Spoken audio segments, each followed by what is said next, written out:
You can see it with your own eyes. Let's block the sky. There we go. I'm working on Bayong paper, 300 GSM, cotton.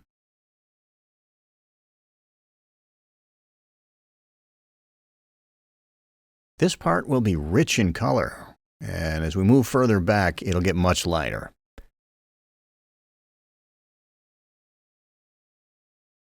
This is how we create aerial perspective. It adds depth to the painting.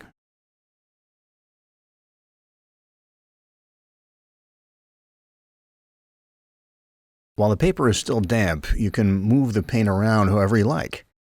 If the color isn't strong enough, you can always add more pigment. Now, if you get patches or streaks like this, don't worry. The water will help you turn them into something beautiful. Just tilt your board like this and let the color stretch gently.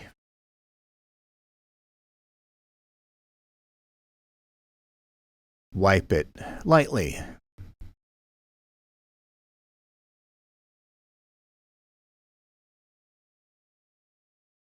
Confidently cover this whole area, all the way down to the snow. Add a bit of red ochre here and there for variation.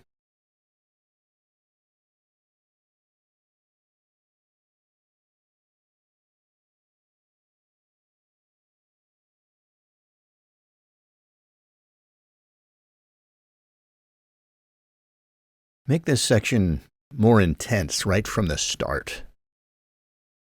Use a mix of ultramarine and cadmium orange.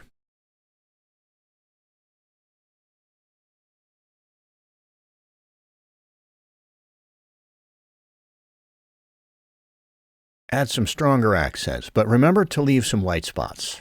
After all, this is a winter scene.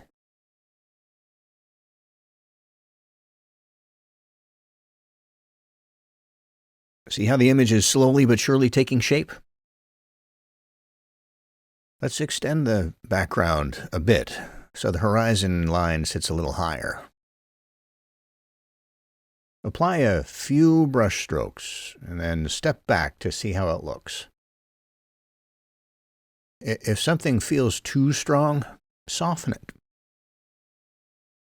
If something looks beautiful, keep going with it. Why not?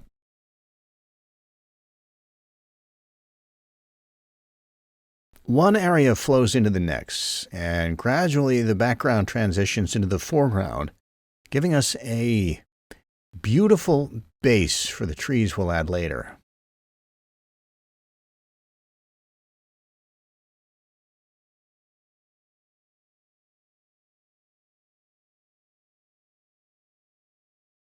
At this stage, we're building the image with brush and paint.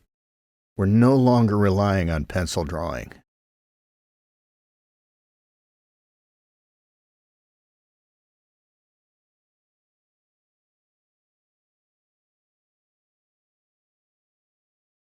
There's a nice hill in the foreground.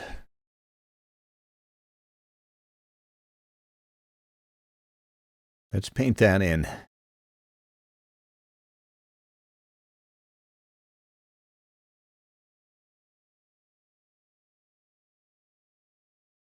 Let's also suggest a road here, adding colorful marks like these.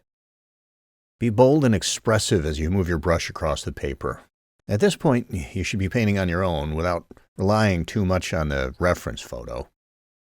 We have the overall image in our minds. Now we need to feel it and bring it to life. Let me just adjust this a little. There we go.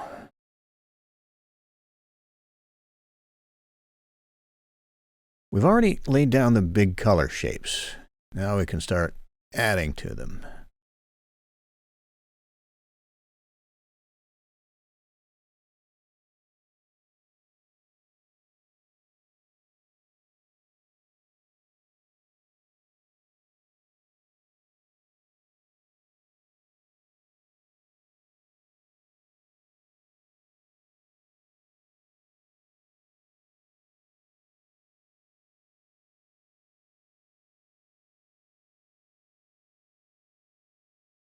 Look at these beautiful, interesting textures that appeared on their own.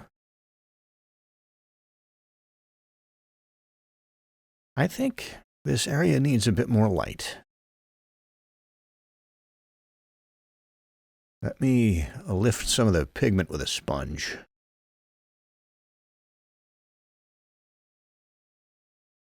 That's better.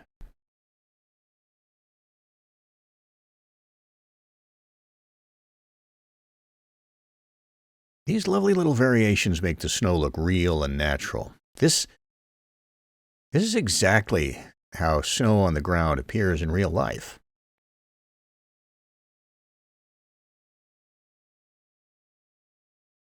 While the paper is still damp, you can check by lightly touching it with your finger.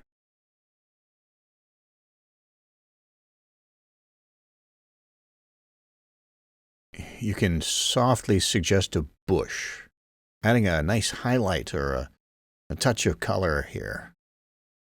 Place a few brush strokes first, then gently soften the edges to keep them light and airy.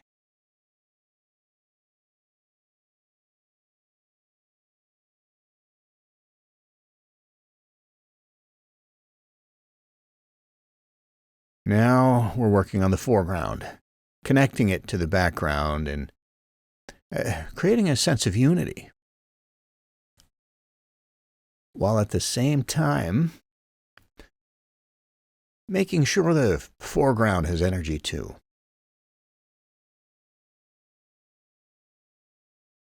Let's let the paper dry a bit, and then we can start defining the houses and the trees in the background.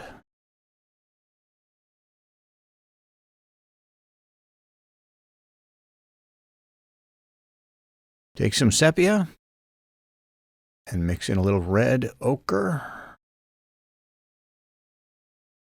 You can even add a touch of black.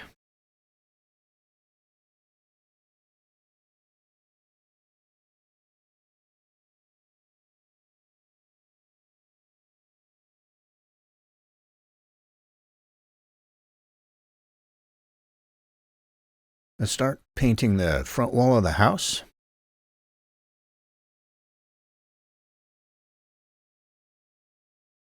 Softly blend some of the edges.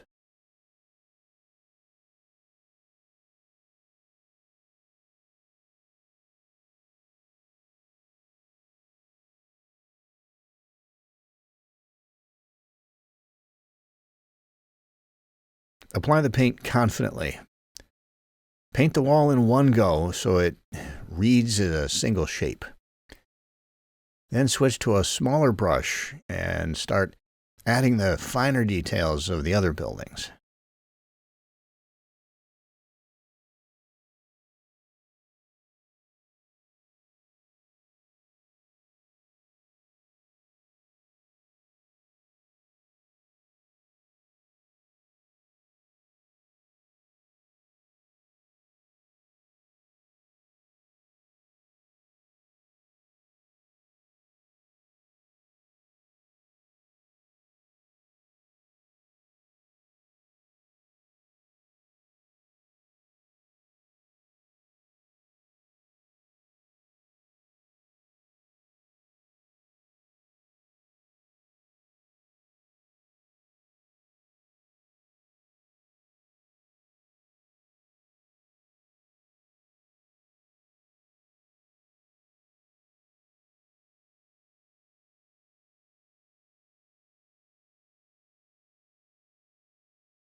Now, let's decide where the road should go.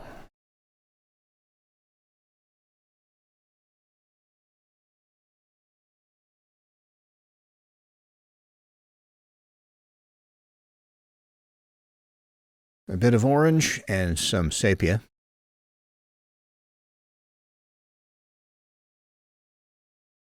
Why did I place this stroke here? To suggest a little detail. I place strokes freely and then see what effect they create. I keep the strokes lighter in the background, and I can soften some edges too, so the road looks natural.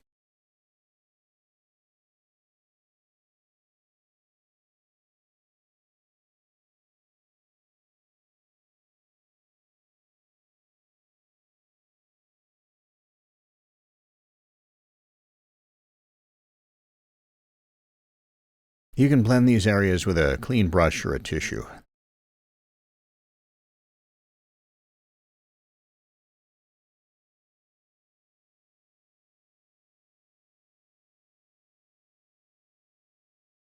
While the paper is still damp, let's take a plastic card and scratch to create some texture, like this, so it looks real and believable.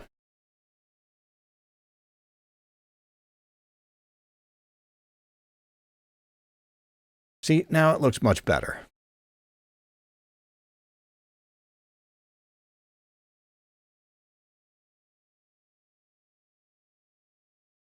Let's add just a couple more touches.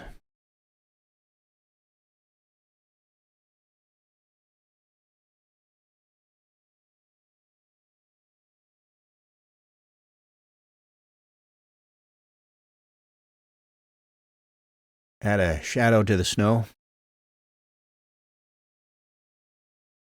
We're really bringing the painting together now. We're living inside it.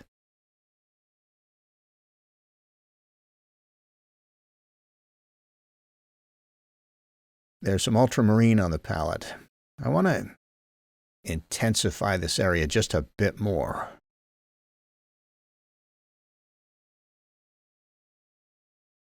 There could be some footprints in the snow, but paint them softly so they don't distract from the main story.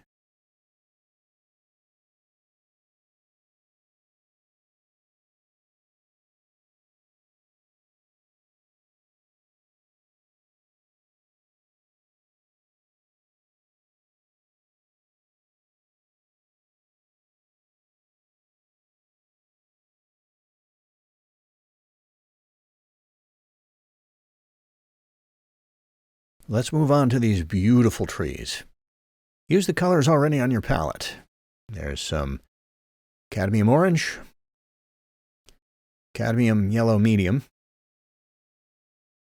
Add a little green to the mix.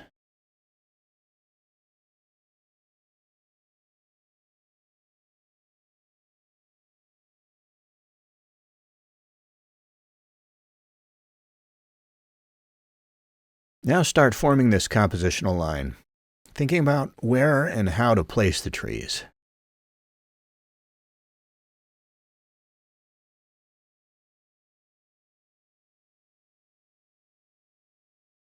Lift a little paint to soften some of the background colors.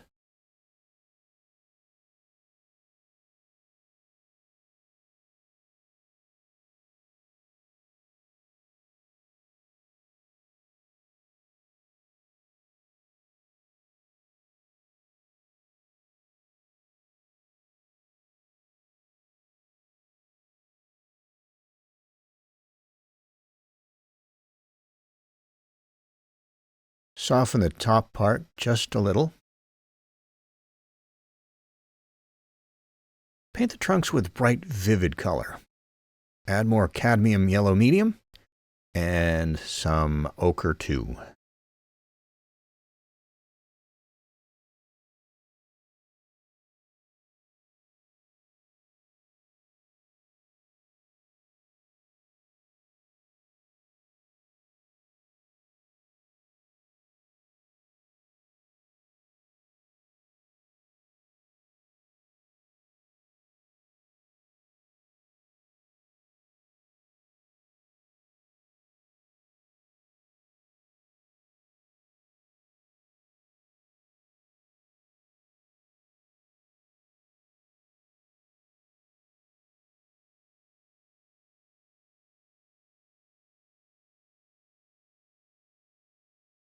Look, I've painted this somewhat abstract shape over here.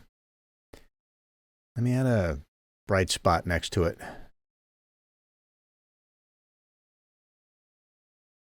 Now there's life. When there are people in a painting, it feels alive, not just an empty scene.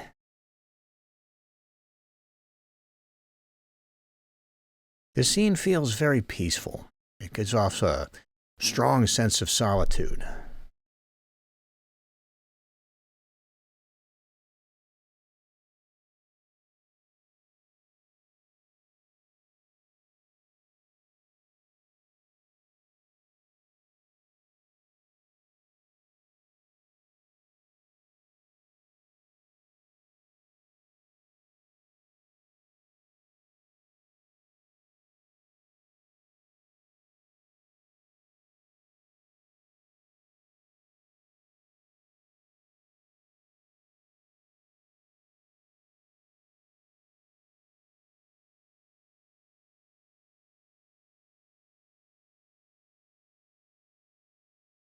There's light inside.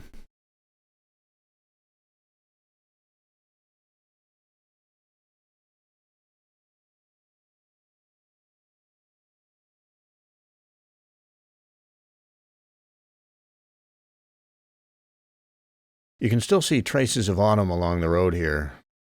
That's very possible.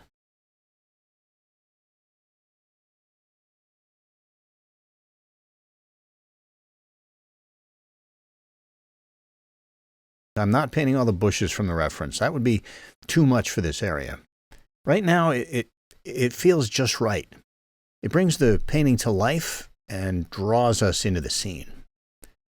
But if we add more bushes here, it would become overcrowded.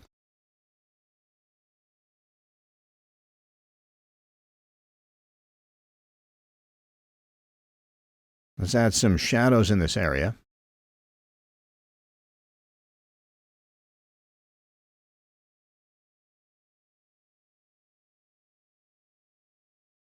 This will help bring the space to life.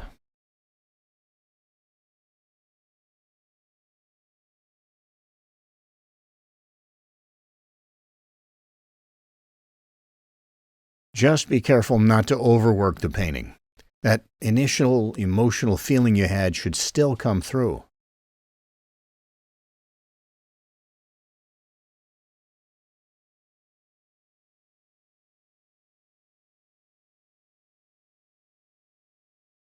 And there we go. Just a few more touches.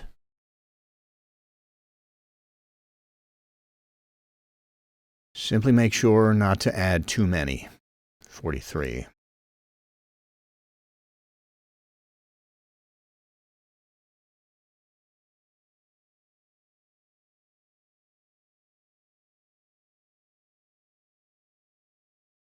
I've added a bit more to connect these two areas.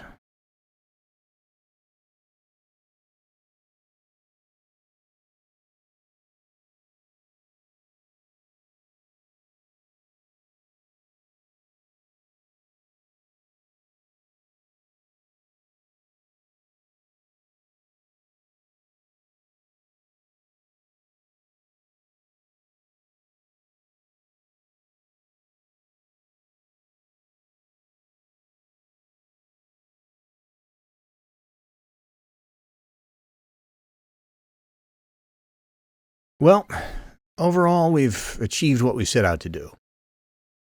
I think it's time to finish up.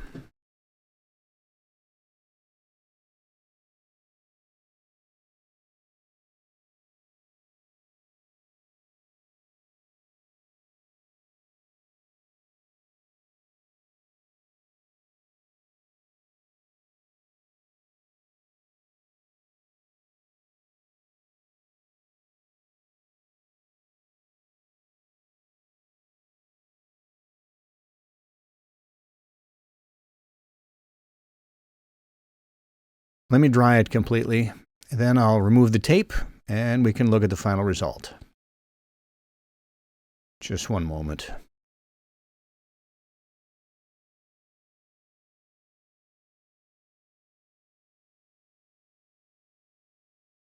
Watercolor never lets me go easily. I always feel the urge to add a little more. There we go. There. The pigments sank in a bit, so let me brighten them up. Yes, that's better.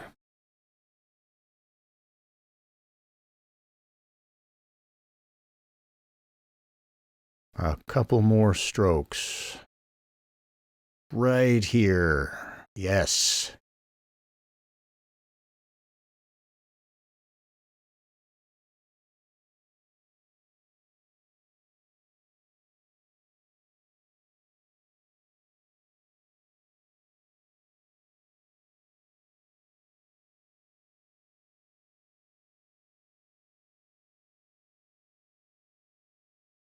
Well, this is the painting we've created.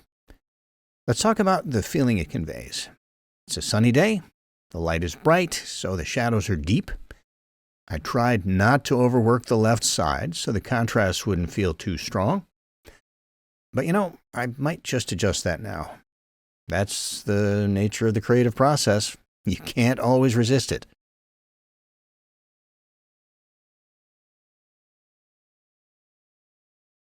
Now, suddenly, I feel like intensifying a few areas over here. Let's do it.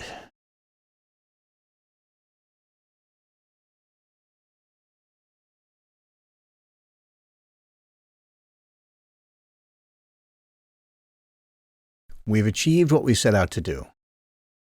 The foreground on the left is backlit, while the middle ground on the right is bathed in bright light. By showing this transition, we guide the viewer's eye naturally through the scene. It looks like the very end of winter, with spring just around the corner, and the weather is simply beautiful. It's a lovely moment in nature, full of striking contrasts that stir your emotions and make you want to paint them. Look at the sky. We made it more intense here and lighter as it moves left.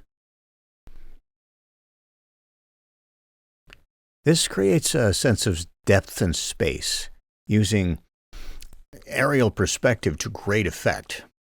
And over here, we reserved some white areas that contrast beautifully with the ultramarine in the sky. Another nice touch.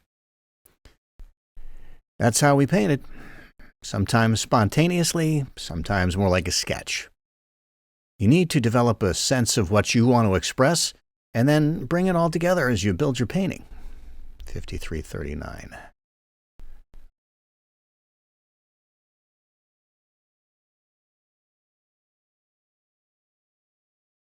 We've used a variety of techniques, working wet into wet, painting on dry paper, spattering pigment, and lifting color.